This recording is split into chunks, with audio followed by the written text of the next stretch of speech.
22 अप्रैल दिन मंगलवार दहशतगर्दों ने जम्मू कश्मीर के पहलगाम की बैसरन घाटी को लाल कर दिया। दहशतगर्दों ने कम से कम 26 लोगों की गोली मारकर हत्या कर दी।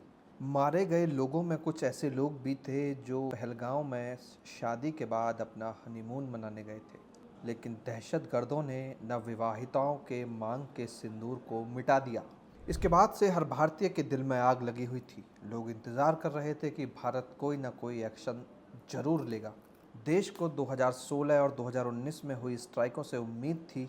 इसे भारतीय सेना ने 11 और 12 दिनों के अंतर में किया था। पहलगाम हमले के बाद 14 दिन बीत गए थे। 6 मई 2025 को मंगलवार के दिन जब देश की बड़ी आबादी सो रही थी तो सेना के जवान एक्शन में आ गए।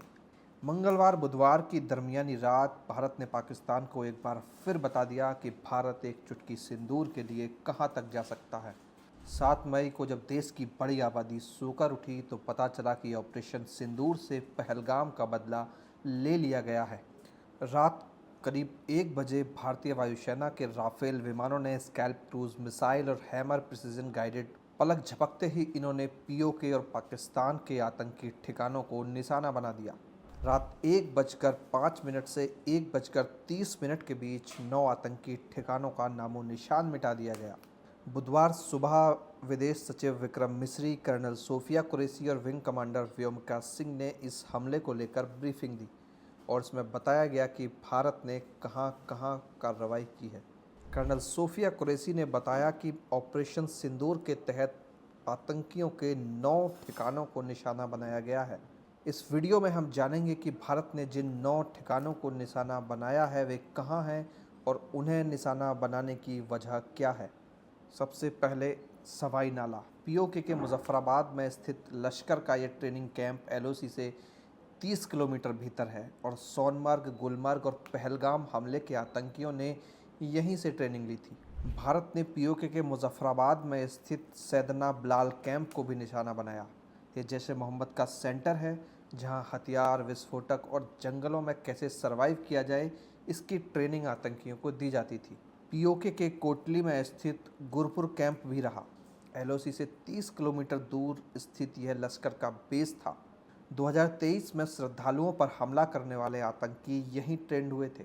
पीओके के भिम्बर में स्थित बरनाला कैंप को भी भारत ने उड़ा दिया। एलओसी से 9 किलोमीटर भीतर स्थित इस कैंप में आतंकियों को जंगल सर्वाइवल की टेक्निक सिखाई जाती थी।